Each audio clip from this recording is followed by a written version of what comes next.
Hi everyone, my name's Hannah. And I'm Michelle. And we interviewed the manager at Black Cat Burrito. And his name is Otto Garver. And this is his first year as general manager at Black Cat. And he has previously worked at Kobo for 5 years as the back of house kitchen manager. So he's very experienced.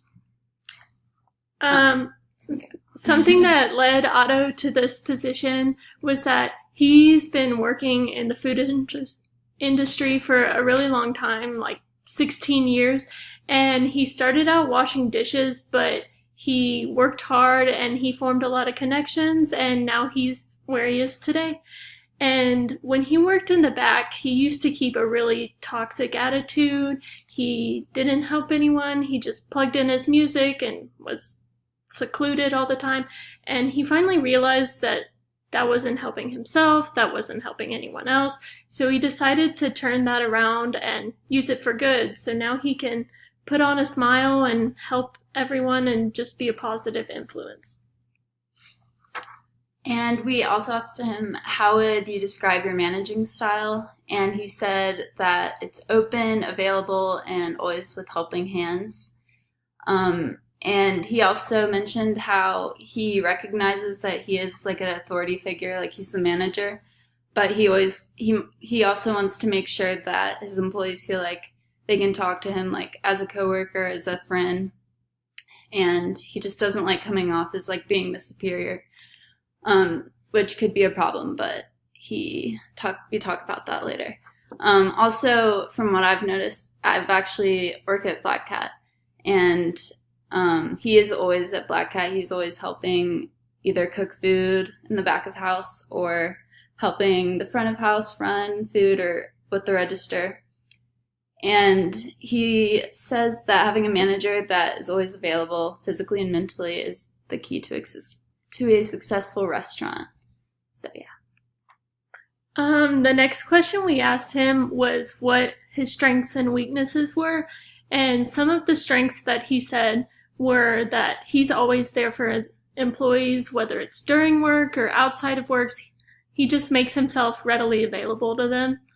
And also, he's 100% dedicated to the success of Black Cat. So he's there to do whatever it takes to be done. And like we just discussed, he'll work in the back and cook food, or he'll help up front and run a cash register. He just is so involved in making this business what it is now. And lastly, he said, he's able to provide an uplifting environment for his employees and just make it fun to work there and let them enjoy their time. Mm-hmm.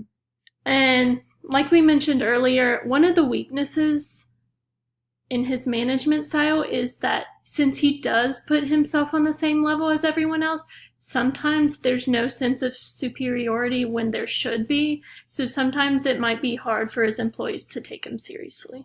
Yeah, or they'll like take advantage of him. So, yeah. And next we asked, how have you improved since taking this position? And his immediate response was, I don't know if I have yet, because it's entirely new for him. So he worked as the back of house manager at Kobo, as I said earlier, for 5 years before starting this position. So he never really got the experience of working in the front of house, like dealing with people, until he started at Black Cat. So he's still in the process of learning like everything there needs to be learned about managing and everything else. And in response to this, he did state that an area he's striving to improve would be customer service, because he is so experienced in the back because he's done it for half of his life. He says that being out in the front is just a different world. So, one way he encourages staff motivation and productivity is he likes to instill a sense of teamwork. He likes everybody to work together, and he also said that he doesn't really have to encourage his employees for work to get done. They just take it on themselves and go ahead and get them done. And he also said, for example, if I complained to him about a weakness Michelle had, he would tell me, to focus on my weaknesses. So if you want somebody to act better, be a model for them. So he's all about teamwork, cohesiveness, just don't look at somebody else's weaknesses, look at yours and fix that first. And another thing he does to encourage is try and keep the work environment very upbeat. So like, for example, there's just like a bunch of like small notes and signs throughout the restaurant that just like, I mean, some of the customers can see them, but like most of the employees see them, and it's just like funny jokes that make it like, I don't know, it just makes it better to work there for some reason. So keeps the attitude positive. It's a great work environment.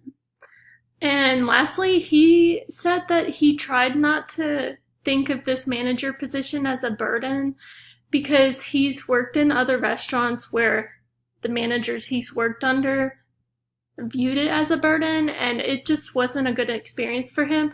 So when somebody does bring a problem to him, he is happy to fix it. He jumps on it and he does what it takes to solve that problem to make sure it's not a problem anymore. And we also asked him what is the most difficult part about managing. And immediately after asking this, he said firing people. And actually later on that day, I worked that night, and he said that he had just fired someone. So he said that he's been unemployed before, so he kind of knows like what it's like to be getting fired and like not having a job. And like he also knows that people who've been fired for like very good and very bad reasons. So when a situation arises where he might have to fire someone, he makes sure that it's like a very good reason for why he's letting them go in the first place. And he also tries to offer second chances whenever he can because, he has to come, he's come from the background of not knowing like where the next paycheck will be. So he tries not to put that burden on his employees. And in addition to firing, he said that managing a business is just like a lot of stress and pressure as it is. And especially trying not to make the restaurant fail since it's a new restaurant, even though it's not new, but it's a new managed restaurant. It has a completely new owner, so he's trying not to mess it up. And he said, if I screw up as a cook, I would just get fired. But if I screw up as a manager, I'll take the whole business down with me. And I think that's why he makes himself so available. Just the commitment he puts in, he knows that that work is going to pay off and hopefully see this business thrive.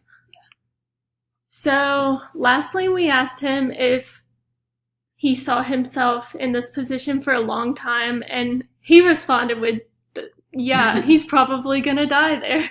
Yeah. So knowing that he's been involved in the restaurant industry as a whole, whether it's kitchen or manager now, for a large portion of his life, this is what he knows and what he loves. So this is his comfort zone, and who wants to leave their comfort zone? Yeah. And so no matter how stressful this job can be and all the downsides like firing people, he doesn't see himself doing anything else. Yeah, and then the last question we asked him was, do you enjoy being a manager? And I could tell he was so genuine about it. He said he loves the position he's in now. He stated that everything that stresses him out just makes the job entirely worth it in the end. And I can definitely see that because he is new, so like it is like a lot of stress, but I can tell like it's just going to pay off for sure. So yeah, that was the end of our interview, and yes, I hope you enjoy it.